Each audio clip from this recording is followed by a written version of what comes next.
வணக்கம். தந்தையின் பாட்காஸ்ட் செய்திகளை வாசிப்பது மார்ஷல். முதலில் தலைப்புச் செய்திகள். இருமாப்புடன் 200க்கு மேல் வெல்வோம் என எகத்தாளமிடும் ஆட்சியாளர்களுக்கு எச்சரிக்கை. 2026ஆம் ஆண்டு தேர்தலில் கூட்டணி கணக்குகளை மக்களே மைனஸ் ஆக்கி விடுவார்கள் என அம்பேத்கர் நூல் வெளியீட்டு விழாவில் தாவேக தலைவர் விஜய் பரபரப்பு பேச்சு. அம்பேத்கர் விழாவில் கூட கலந்து கொள்ள முடியாத அளவிற்கு விசிக தலைவர் திருமாவளவனுக்கு கூட்டணி நெருக்கடி. திருமாவளவன் மனது நம்முடன் தான் இருக்கிறது எனவும் விஜய் கருத்து. சம்பிரதாயத்திற்காக மழைநீரில் நின்று போட்டோ எடுப்பதில் தனக்கு உடன்பாடு இல்லை. மக்களுடன் உணர்வு பூர்வமாக இருக்க வேண்டும், அதைத்தான் நான் செய்வேன் என விஜய் உறுதி. திமுக கூட்டணி அழுத்தத்தால் விழாவில் பங்கேற்கவில்லை என விஜய் பேசியதில் தனக்கு உடன்பாடு இல்லை. விசிக தலைவர் திருமாவளவன் விளக்கம்.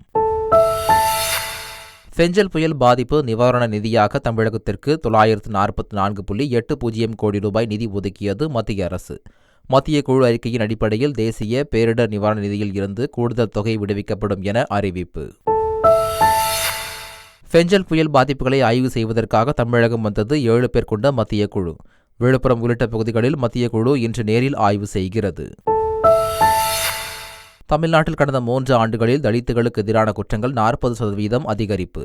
தமிழக ஆளுநர் RN ரவி பேச்சு.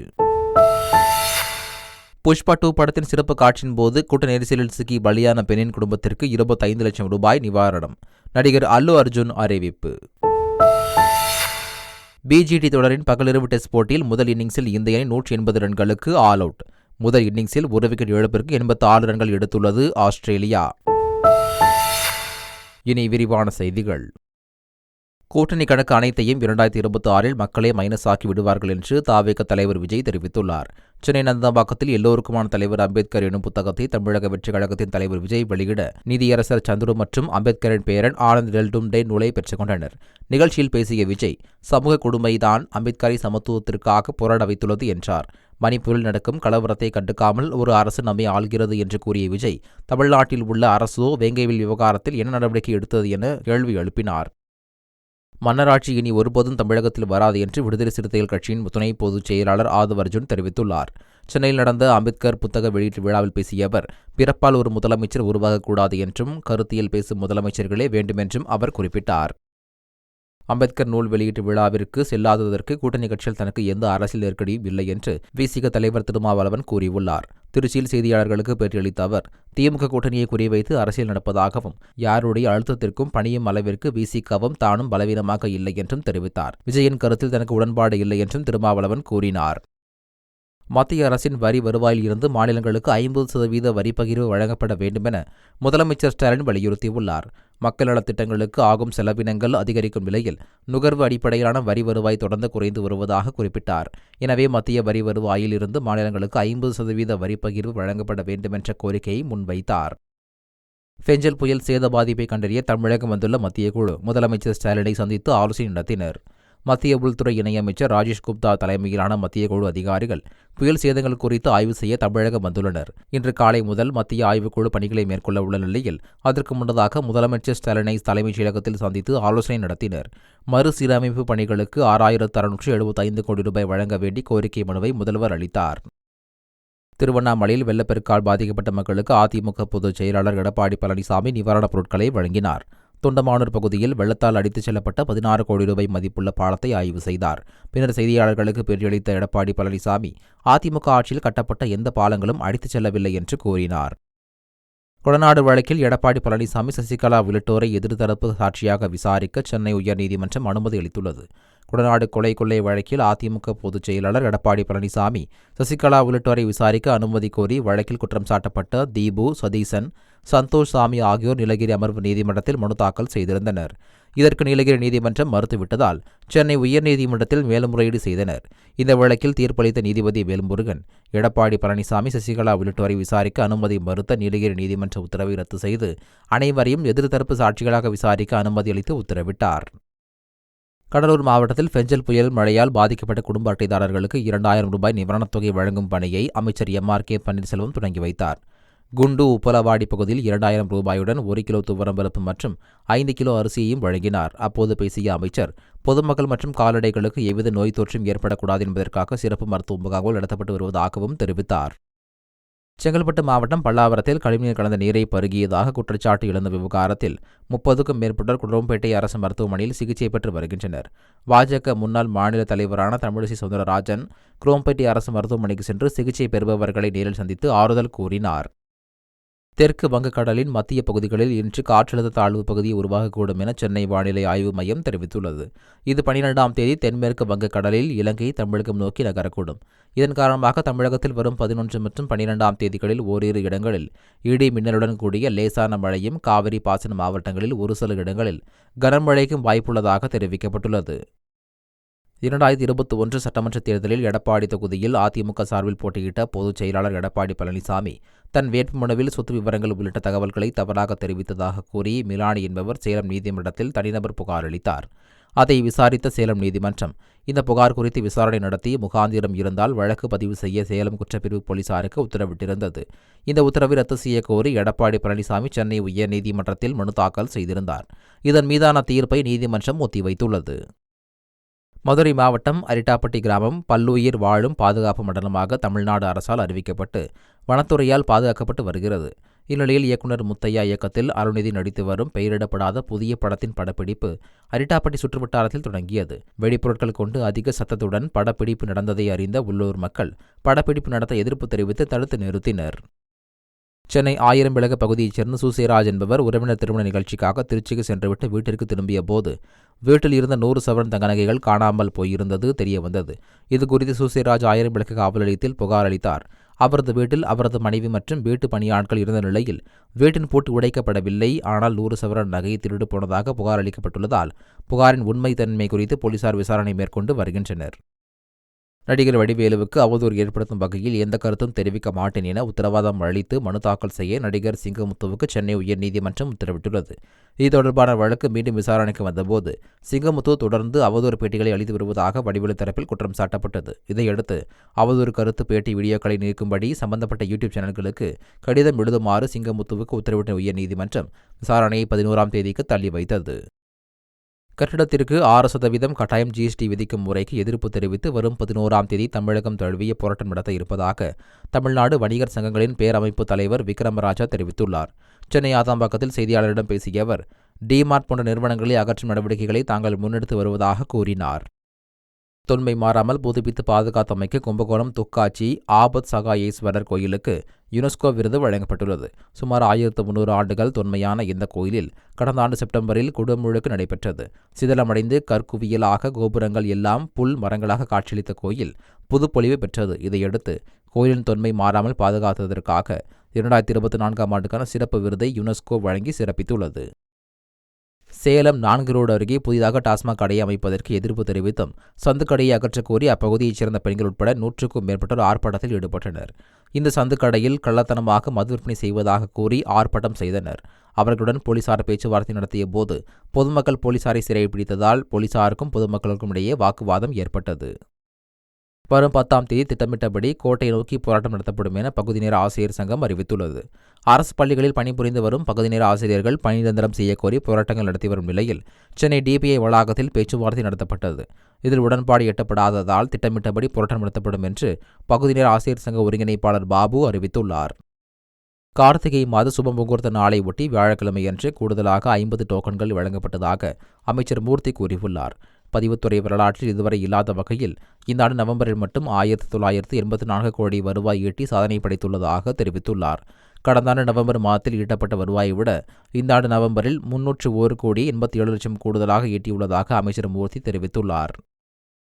டெல்லியில் பிரதமர் மோடி தலைமையில் மத்திய அமைச்சரவைக் கூட்டம் நடைபெற்றது.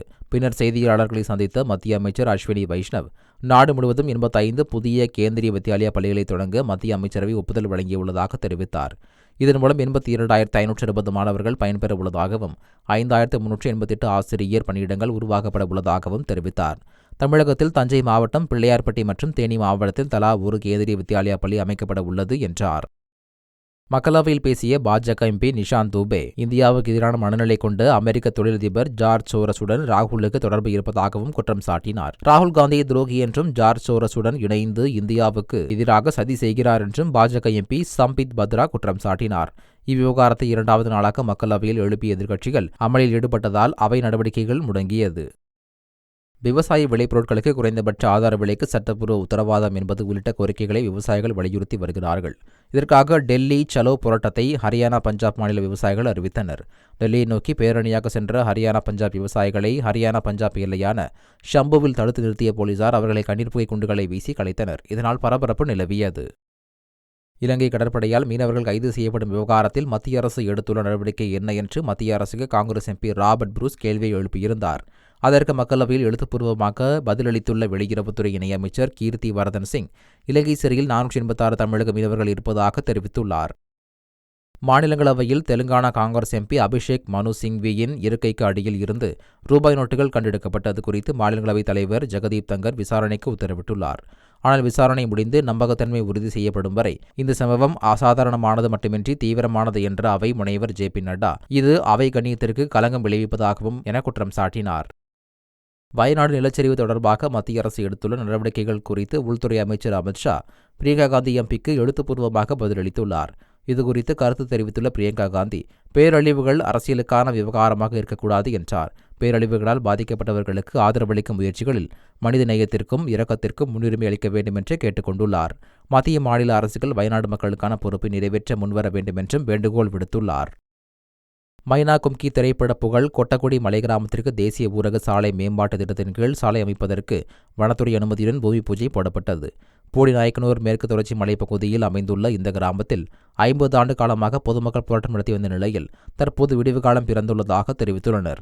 விரைவில் செல்போன் டவர் அமைக்கும் பணி மற்றும் மினி பஸ் சேவை போன்றவை தொடங்கி வைக்கப்படும் என தேனி எம்பி தங்க தமிழ்ச்செல்வன் தெரிவித்துள்ளார். கர்நாடகாவில் கரும்பு அறுப்பு கருவி மீது கார் மோதிய விபத்தில் 5 பேர் உயிரிழந்துள்ளனர். கர்நாடக மாநிலம் பிளேபாவ் பகுதியில் கார் மற்றும் கரும்பு அறுப்பு கருவி நேருக்கு நேர் மோதி விபத்துக்குள்ளானது. இதில் காரில் பயணம் செய்த 5 பேரும் சம்பவ இடத்திலேயே பரிதாபமாக உயிரிழந்தனர். உயிரிழந்த அனைவரும் உறவினர்கள் என்பது போலீசாரின் முதற்கட்ட விசாரணையில் தெரியவந்துள்ளது.